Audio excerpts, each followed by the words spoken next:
भगवान की बाल लीलाएं प्रारंभ हो गई। शंकर जी कैलाश में बैठकर पार्वती जी को भगवान के जन्मोत्सव की कथा सुना रहे थे। तो सुनाते सुनाते हंसने लगे।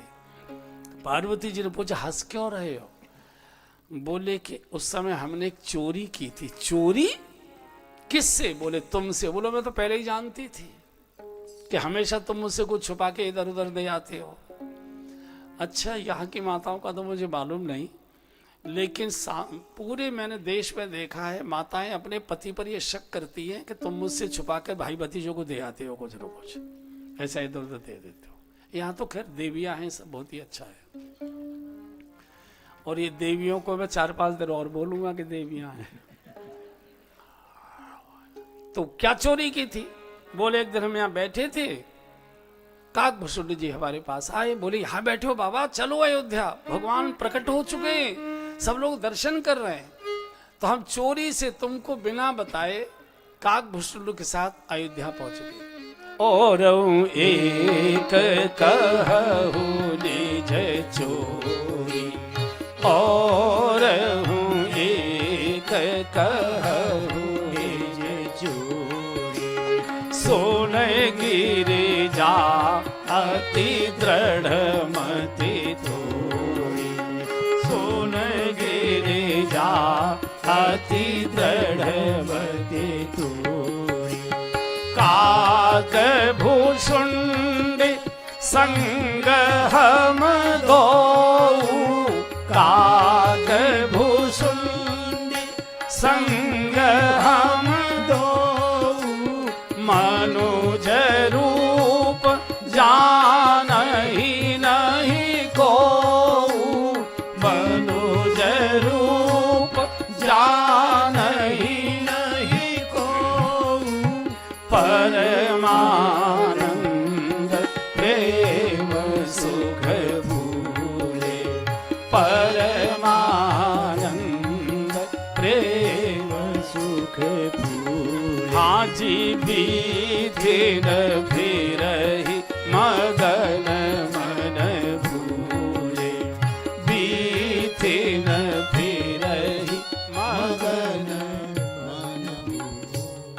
हम तुमको बिना बताए अयोध्या चले गए, वेश बदल कर पहुंचे अयोध्या में। राजबार पर बड़ी भीड़, हम भी भीड़ में लग गए। और जैसे भीड़ राजभवन में प्रवेश कर रही थी, जैसे हमने पैर रखा तो 2 पुलिस के लोग, ए बाबा ए बाबा ए बाबा रुको, अंदर नहीं। कहाँ जा रहे हो? बोले अंदर जा रहे हैं। क्यों जा रहे हो? लाल जी का दर्शन करने जा रहे हैं। बोले आईडी दिखाओ, परिचय पत्र कहाँ है? बोले इतने लोग जा रहे हैं, इनसे तो तुम पूछ नहीं रहे। बोले कल तक सबको छूट थी, कल पता नहीं कौन फरीदाबाद से आ गई का एक काली कौआ खाने वाली, और लाल जी को वो नजर लगा गई। वशिष्ठ जी ने स्पष्ट आदेश दिया हुआ है, अपरिचित को प्रवेश नहीं देना। कोई अपरिचित आए मेरे पास भेजना, परिचय पत्र लिख कर दूंगा। हम कोई मना नहीं कर रहे, वशिष्ठ आश्रम चले जाइए, वहां से परिचय पत्र हम आपका स्वागत करेगा। वहां कैसे जाए? बड़ी मुश्किल। बोले यार कुछ ले दे के नहीं चलता है? कुछ ले दे के नहीं चलता? अरे बाबा यहाँ रिश्वत नहीं चलती, यहाँ भजन चलता है। पल पल में भजन कर प्रभु का, पल पल में भजन कर प्रभु का, जिंदगी का भरोसा नहीं है, जिंदगी का भरोसा नहीं है। बावरे अपनी बिगड़ी बना ले, बावरे अपनी बिगड़ी बना ले, फिर से दुनिया में आना नहीं है, फिर से दुनिया में आना नहीं है। पल पल में भजन कर प्रभु का, पल पल में भजन कर प्रभु। लौट आ गए, सरयू के किनारे पहुंच गए। वहां पंडों की झोपड़ियां बनी रहती है, तिलक तिलक जो लगाते हैं। एक झोपड़ी खाली मिल गई, उसमें बैठ के सोचने लगे, इतनी दूर से चलकर आए हैं, प्रभु द्वार से वापस करोगे, कौन आपके दर्शन की यात्रा करके आएगा? सोचेगा क्या फायदा भजन पाठ करने से, समय बर्बाद करने से, दर्शन तो होता नहीं, द्वार से वापस कर दिए जाते हैं। तो सवेरे सवेरे काकभूषण जी ने कहा, गुरु जी एक तरकीब बताता हूँ। क्या है? बोले मैंने देखा है हरियाणा में कि जितने भी नंबर 2 के ट्रक है ये सवेरे ही पास किए जाते हैं, क्योंकि रात भर के पुलिस के लोग जगे होते हैं तो सवेरे सवेरे नींद आ जाती है उनको, तो सब सोते मिलेंगे इस समय। बोले हाँ ये ठीक है। सुबह ही आ गए। अच्छा वो दोनों पुलिस वाले सो भी रहे थे, ऐसे खर्राटे ले रहे थे, और इन्होंने जैसे ही फाटक खोला, चू बोला एक जगह, ए बाबा कल वाले हो ना, कहाँ है पर्चे बता? अरे यार इस समय को ले दे के काम चल रहे, इस समय भाई यहाँ भजन चलता है, यहाँ रिश्वत नहीं, वापस चलो। दूसरी बार जब वापस हुआ तो शिव बहुत रोए। काकभूषण का, गुरु जी आपकी तो माया चल गई है, मेरी माया देखो, तू क्या करेगा? बोले ले चिंता मत, गुरु गुरु या चेला शक्कर बनेगा। सरयू की जो मिट्टी होती है ना चिकनी, उससे त्रिपुंड विपुंड ऐसे लगा के और बढ़िया डंडा सा लेके काकभूषण जी एक ब्रह्मचारी का बेस बनाकर अयोध्या के चौराहे पर आकर खड़े हो गए। उधर कौशल्या माँ की गोद में भगवान ने रोना शुरू किया।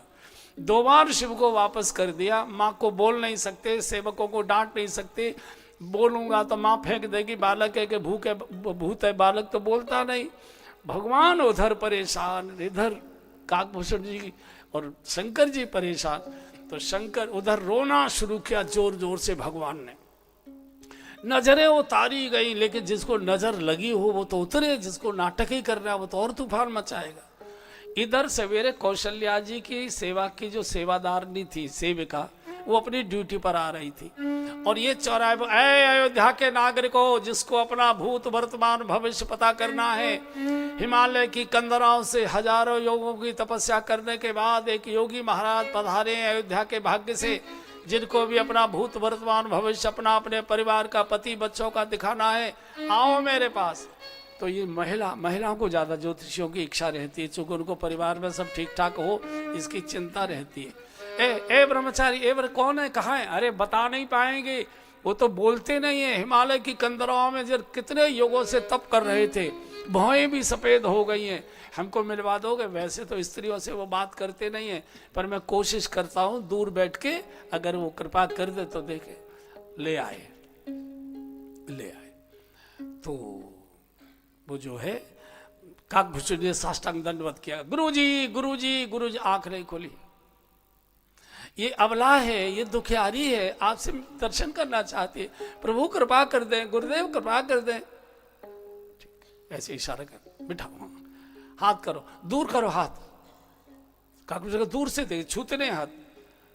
ओहो, शंकर जी ने कहा कि तुम्हारी एक रेखा बड़ी भाग्य की है, तुम्हारा राज परिवार से संबंध है क्या? अरे महाराज, आप तो सचमुच पहुंचे हुए हो। मैं कौशल्या महारानी की प्रधान सेविका हूं। एक रेखा अभी नई नई निकली है, ऐसा लगता है तुमको अचानक बड़ी संपत्ति मिली है कई दान भेंट में। और ये महाराज लाल जी पैदा हुए, सबको बाला बाल कर दिया है। और कुछ महाराज, एक रेखा तुम्हारी थोड़ी मुझे कटी फटी सी लग रही है। तुम्हारा जो पति है ये निखट्टू है, ये लगता है तुम्हारी कमाई खाता है। बिल्कुल सही कह रहे हैं। दिन भर तम्बाकू चबाता थूकता रहता है, दिन भर ताश खेलता है। मैं कमाते कमाते मरी जा रही हूँ। और महाराज अभी नहीं, अभी हमारा संध्या वंदन का समय है, आगे बताएंगे। ये दौड़ी गई, लाल जी को जब रोते देखा, माँ से पूछा, माँ क्या हुआ? बोले सेविका पूरी रात रोया है, एक क्षण सोया नहीं, एक बूंद दूध की मुंह में गई नहीं। देख तो नील वर्ण लाल लाल चेहरा हो गया। तो माँ, ये सेविका ने कहा, माँ एक बहुत बड़ा ज्योतिषी आया है अयोध्या में, हाथ की रेखा दूर से देखता है, भूत वर्तमान भविष्य पुस्तक की तरह पढ़ देता है। गोस्वामी जी ने बहुत सुंदर पद लिखा है, एक बार गा लीजिए। अवध आज आगमी एक आयो, अवध आज आगमी एक आयो, अवध आज बूढ़ो बड़ो प्रामाणिक ब्राह्मण, बूढ़ो बड़ो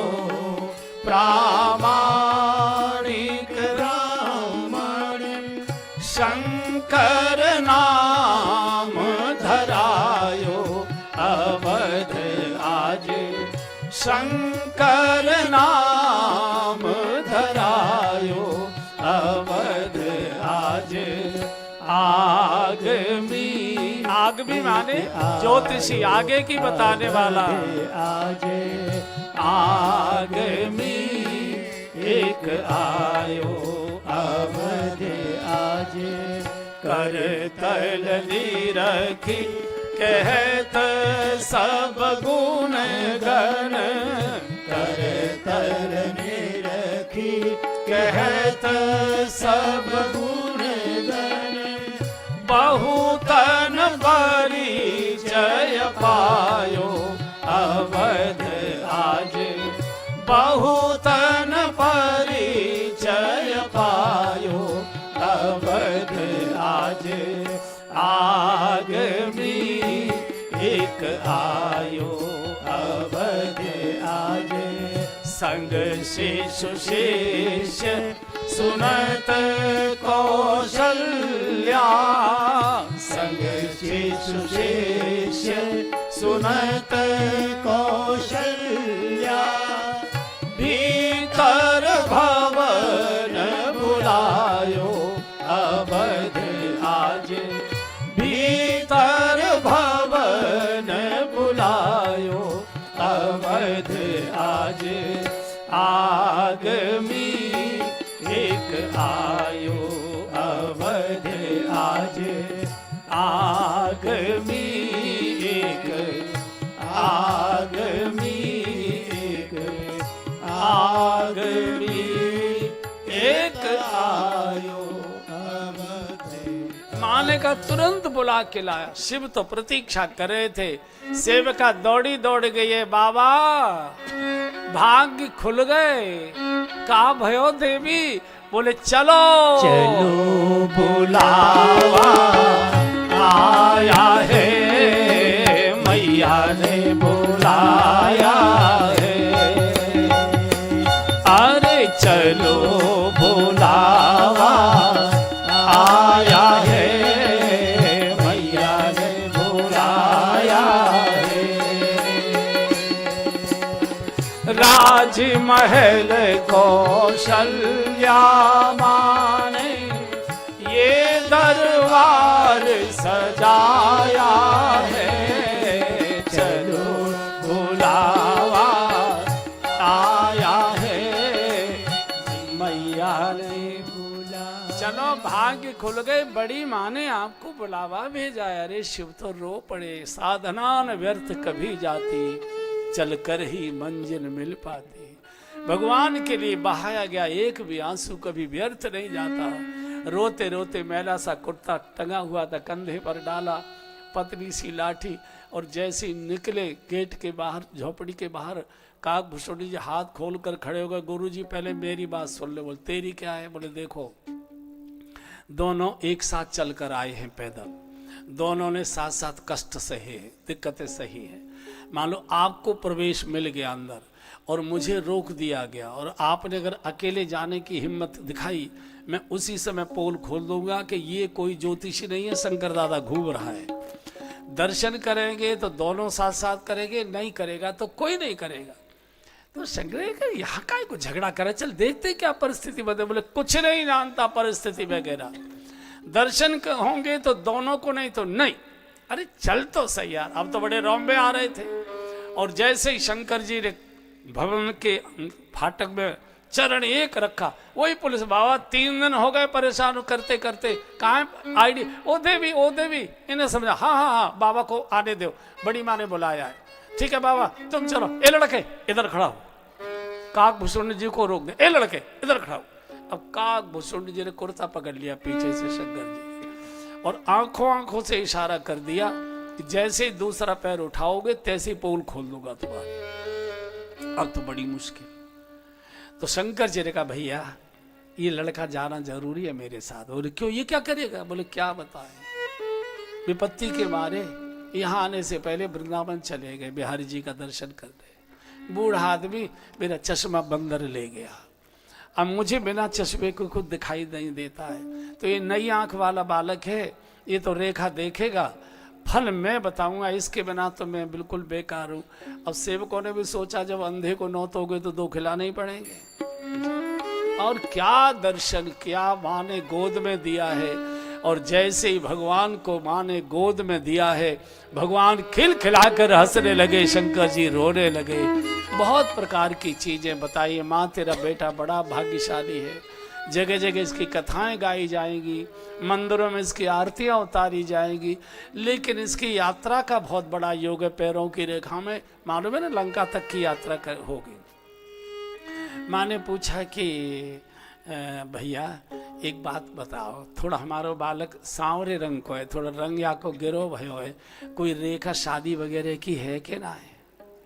अच्छा, माताओं को लड़के की शादी की बड़ी चिंता होती है, हमेशा वो बहू के लिए रोती है। जब तक लड़के की शादी नहीं होती बड़ी रोएगी, पड़ोसियों का सत्यानाश जाए, टिकने नहीं देते हैं, भाजी मार देते हैं, हाय रे बहू कब आए, हाय रे बहू कब आए, और आ जाती है तो सिर फुड़ते, हाय रे कैसी आ गई। बड़ा मुश्किल है। बोले धैर्य रखो, समय पर सब कुछ होगा।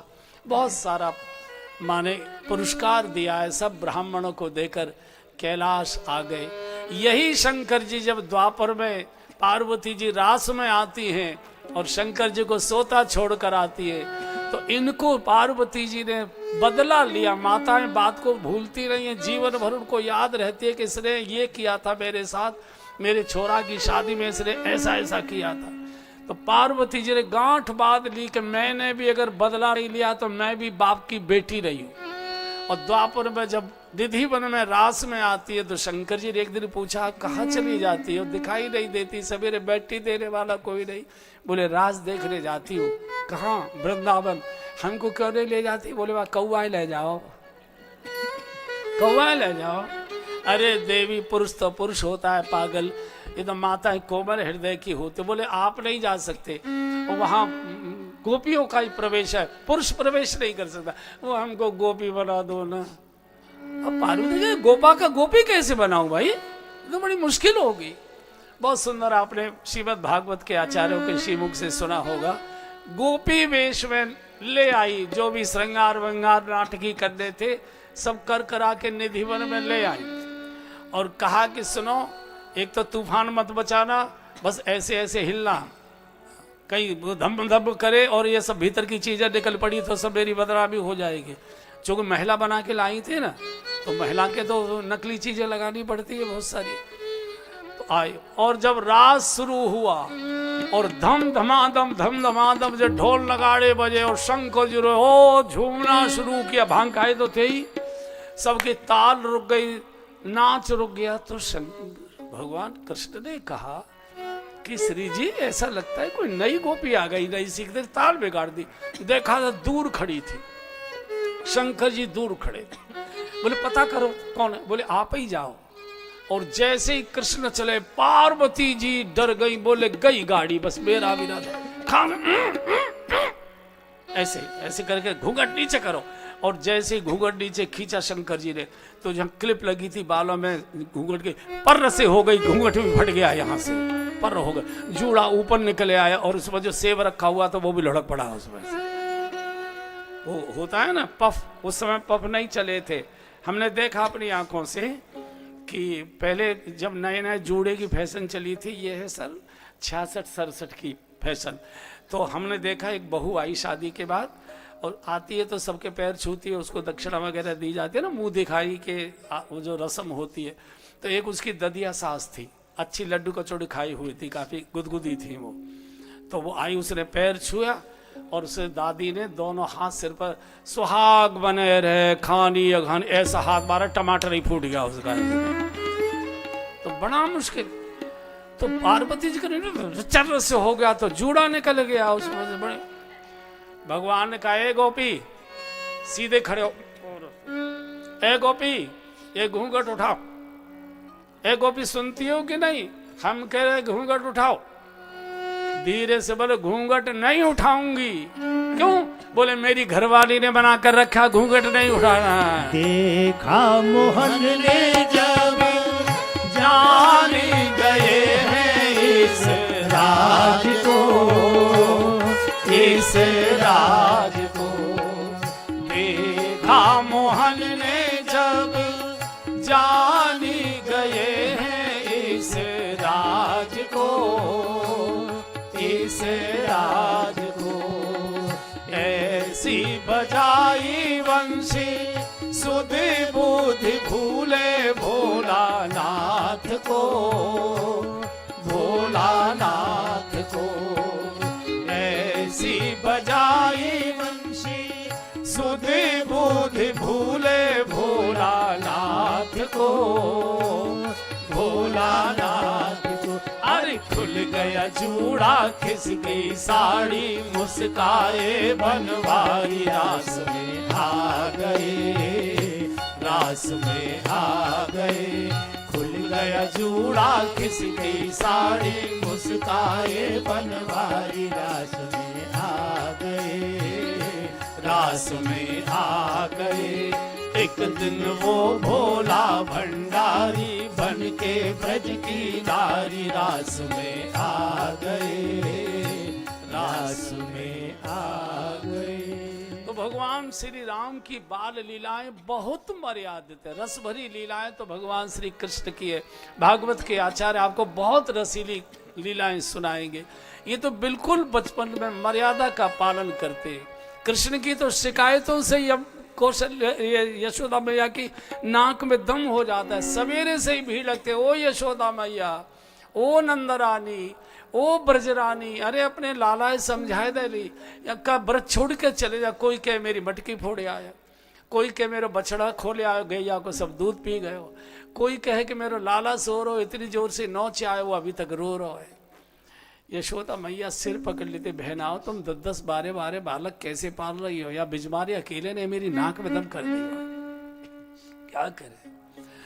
बोले अब मैं कितना पीटूं, मेरे तो बस की बात नहीं है, तुम अपने मक्खन को अंधेरे में छुपा दिया करो, जाएगा नहीं मिलेगा। अच्छा, सारी बुद्धि विधाता ने तुझे ही दी है क्या? तू क्या समझती है हमने अंधेरे में छुपाया नहीं होगा क्या? बोले फिर ये ढूंढ कैसे लेता? बोले पता नहीं तेरे लाला में ऐसी क्या करामात है कि हम कितने अंधेरे में मटकी छुपा के रखे, जैसे ही वो आता है अंधेरा रहता ही नहीं है, वहां तो प्रकाश ही प्रकाश हो जाया करता है। निशा कवन विधि होय, भगवान का प्रवेश तो प्रकाश ही प्रकाश करता है। एक बार गोपियों ने मीटिंग की, बोले ये लड़का तो पकड़ में आता नहीं, चूंकि इनके देवर भतीजे यही चोरी करवाते थे, तो पकड़वाए कौन, और इसकी मैया सुनती नहीं है। तो मीटिंग की कि ऐसा करो, काम धाम के लिए तो खेत क्यार पे जाना ही पड़ेगा, घर में कब तक बैठे रहेंगे, तो अपने मक्खन की मटकी को ऊपर छीके पर लटका दिया जाए, तो वहां तक नहीं पहुंचेगा। तो सबने अपनी अपनी मटकी छीके पर लटका दी। एक गोपी अपनी गाय को पानी पिलाने गई और कहा अपने देवर से, लड़के से, कि कोई कुत्ता बिल्ली ना आ जाए, ध्यान रखना दूध वगैरह है। ये तो घेर की ओर गई और इसका देवर भागा, कन्हैया कन्हैया अवगत भाभी घर में ना आए, जल्दी आ जा। और आए देखा कि मटकी ऊपर लटकी हुई है और मटकी पर घंटी और लटकी है, ताकि मटकी उतारेगा तो घंटी बजेगी, हम लोग दौड़ पड़ेंगे। तो भगवान ने घंटी से कहा, हे घंटी रानी, जब तक हम भरपेट मक्खन न खा लें तब तक तू बजना मत। घंटी ने कहा, महाराज आप मालिक हो, जो चाहो सो करो, मैं क्यों बजूंगी। एक ग्वाले की पीठ पर चढ़ गए और मक्खन निकाल निकाल कर ग्वालों को खिलाने लगे, बंदरों को भी खिला दिया, सबका पेट भर गया। बोले कन्हैया तू खा।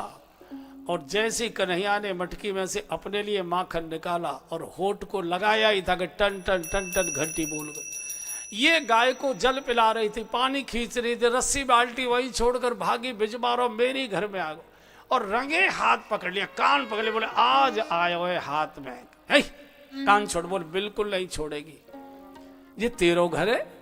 और कौन कौन, मैंने तुझे समझी, मेरी चाची को मौका मालूम है, मैं तो तेरे यहाँ कभी ना आऊँ। तो बोले बात है मत करे, तुम क्या करेगी। बोले मैया के पास ले जाओ, पिटवाएगी।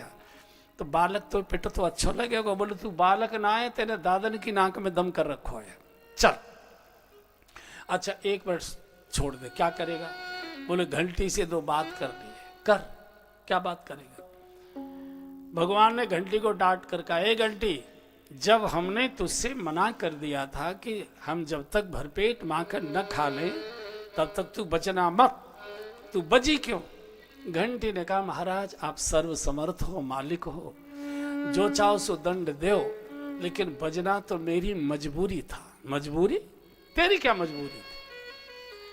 घंटी ने कहा महाराज मैंने शास्त्र में ऐसा पढ़ा है और आचार्यों के श्रीमुख से मैंने ऐसा सुना है कि गोपाल जी का भोग बिना घंटी बजाए लगता ही नहीं है। जब आपने भोग लगाया तो मुझे बजना मेरी मजबूरी हो गई। अब जब शास्त्र बीच में आ गया तो भगवान क्या करे, तो जो शास्त्र रक्षा के लिए तो भगवान अवतार लेकर आते विप्रधैन सुर संत हित लीन मनोज अवतार। तो भगवान श्री कृष्ण की तो बहुत रस भरी लीलाएं हैं। मर्यादा का चरित्र तो भगवान श्री राम का है। बिल्कुल बचपन से भगवान अपने चरित्र से कितना प्रभावित करते हैं समाज को, एक बार गा लीजिए। प्रातः काल उठी के रघुनाथा,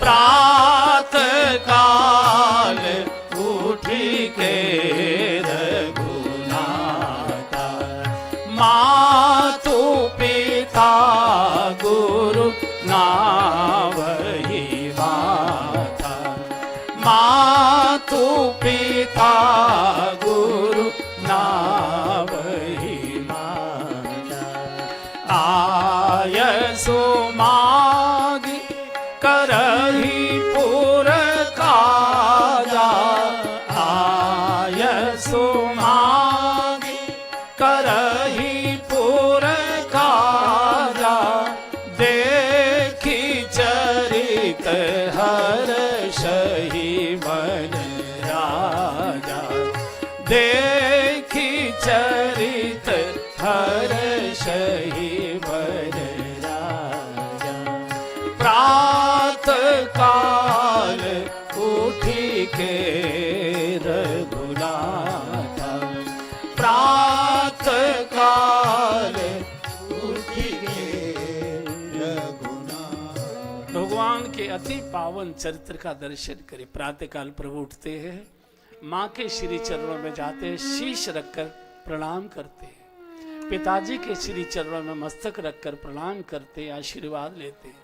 स्नान आदि से निवृत्त होकर पिताजी के साथ रथ में बैठकर गुरुदेव वशिष्ठ जी के आश्रम जाते हैं, गुरुदेव के पावन श्री चरणों को वंदन करते हैं, पूजन करते हैं। पूरी आचार संहिता का पालन भगवान बचपन से करते हैं। मातृ देवो भव, पितृ देवो भव, आचार्य देवो भव, और बंधुओं और बहनों। शास्त्र भी बोले हैं और आचार्यों ने भी प्रवचनों में एक ही बात बोली है, जिस पुत्र ने अपनी सेवा से, अपने मधुर वाणी और व्यवहार से, अपने चेहरे के मधुर हाव भाव से, अपने नेत्रों की मधुर दृष्टि से अपने वृद्ध माता पिता को प्रसन्न कर लिया, अपने वृद्ध माता पिता से आशीर्वाद ले लिया, ऐसे पुत्र को दुनिया में किसी के सामने आशीर्वाद की भिक्षा मांगने की आवश्यकता नहीं। आशीर्वाद तीन ही जगह से निकलता, चौथी टोटी ही नहीं विधाता ने बनाई नहीं।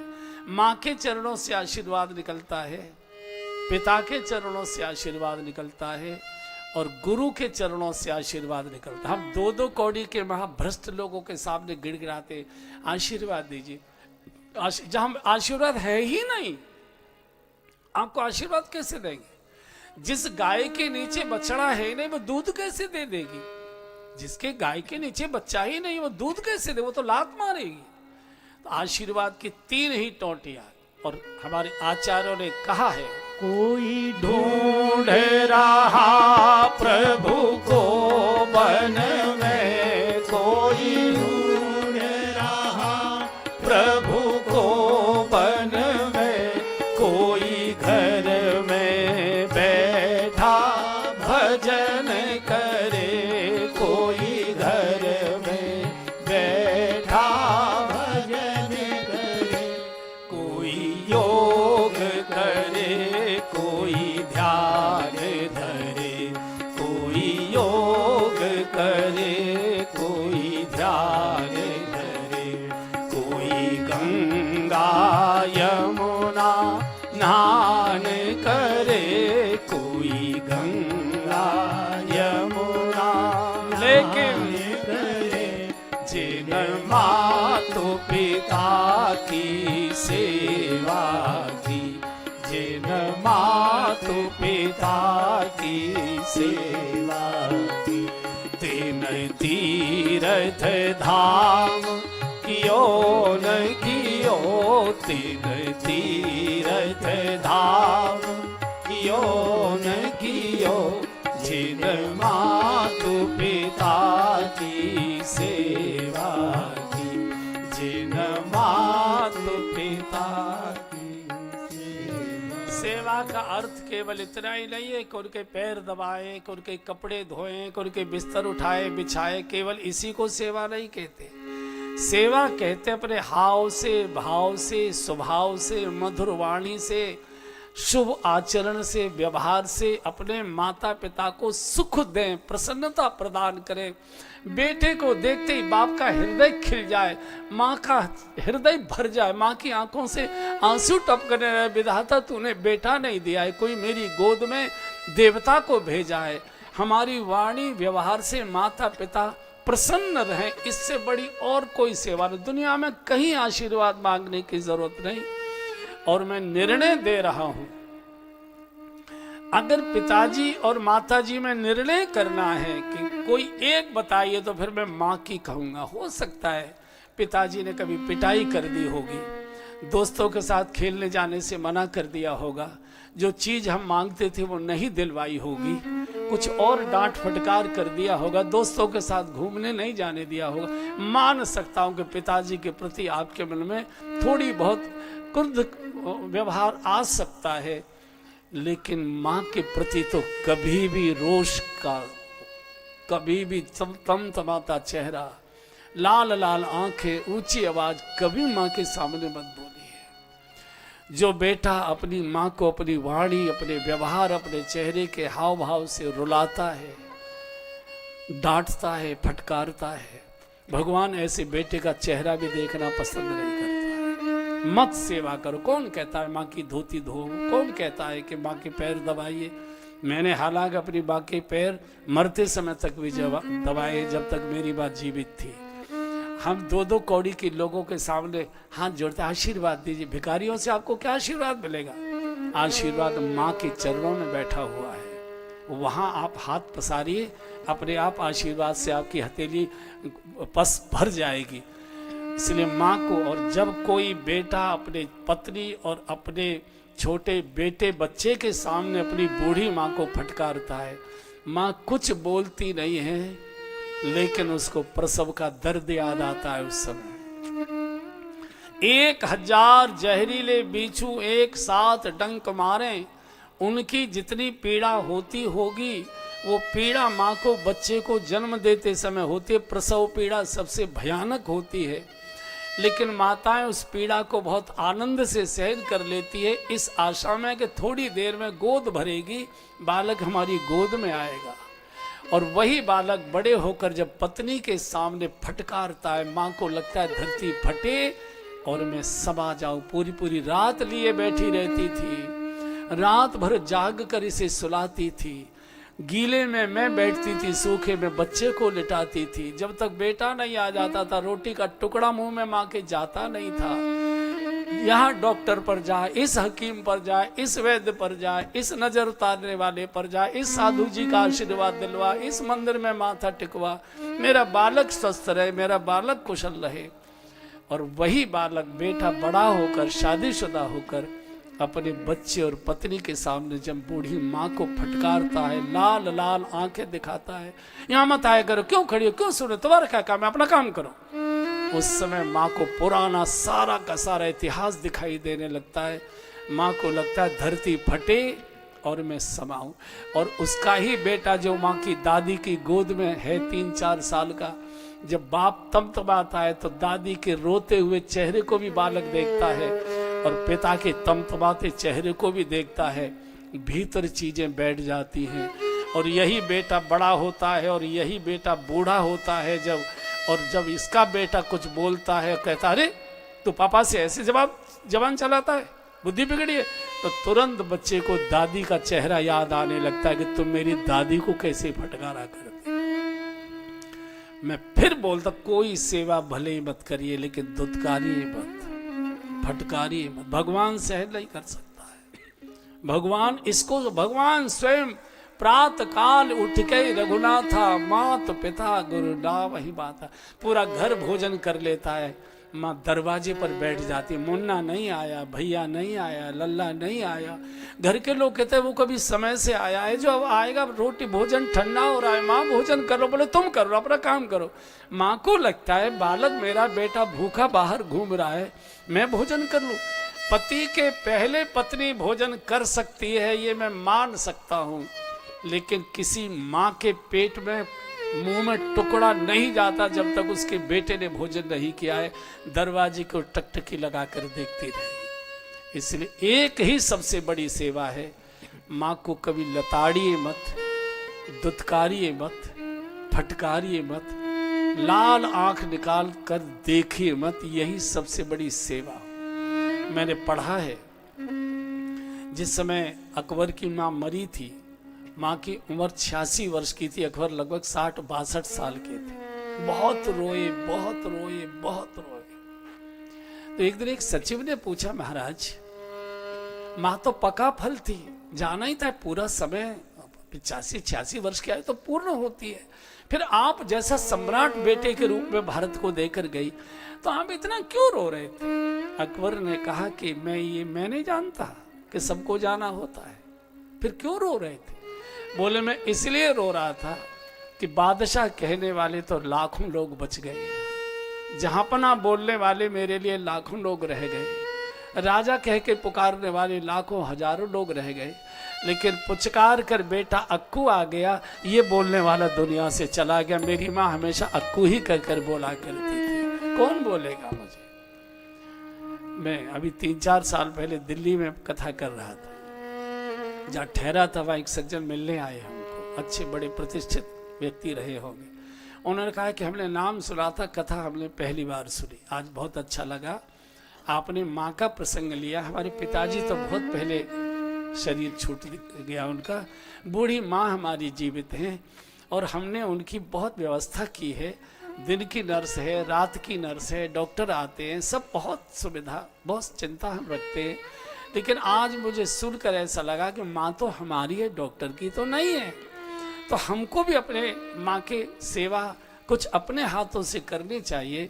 तो हमारे लायक कोई बताइए ताकि हमको संतोष हो जाए कि हमने अपनी माँ की सेवा की। चूँकि अब हम भी नाती पोते वाले हो गए, तो हमने पूछा कि आप फैक्ट्री से कितने बजे आते? बोले वही लगभग 8, सवा 8, 8:30 तक आ जाते हैं। हमने कहा फिर क्या करते हैं? बोले 1 कप चाय पीते हैं, थोड़ी देर के बाद फ्रेश होकर फिर भोजन करते हैं, टीवी देखकर सो जाते हैं। हमने कहा हमारे कहने से एक आप शुरू कर दीजिए। क्या करें? हमने कि जब आप फैक्ट्री से आते हैं, कार गैरेज में खड़ी करिए, सीधे अंदर ड्राइंग रूम में अपने कमरे में मत जाइए, जिस कमरे में माँ का बिस्तर लगा है उसमें जाइए, और जो सामने सोफा पड़ा उस पर मत बैठिए, माँ के पलंग पर बैठिए, सटकर बैठिए और प्यार से धीरे से माँ का कंधा छूकर बोलो, माँ कैसे हो, तबीयत कैसी है, कुछ खाई पिए हो कि नहीं, चाय वगैरह पिए हो कि नहीं। और अगर आप चाय पीते हो तो पत्नी को कहो कि 1.5 कप चाय बना के ले आओ, आधी कप अम्मा भी पिएंगी, माँ भी पिएगी। माँ के पास बैठकर आप केवल चाय पी लिया करिए, बिना दवाई के माँ की तबीयत ठीक होना शुरू हो जाएगी। आपको कुछ माँ को कष्ट तब होता है जब माँ को लगने लगता है मेरा बेटा मेरा नहीं रहा, मेरा बेटा किसी और का हो गया है। तो भगवान ने स्वयं करके दिखाया है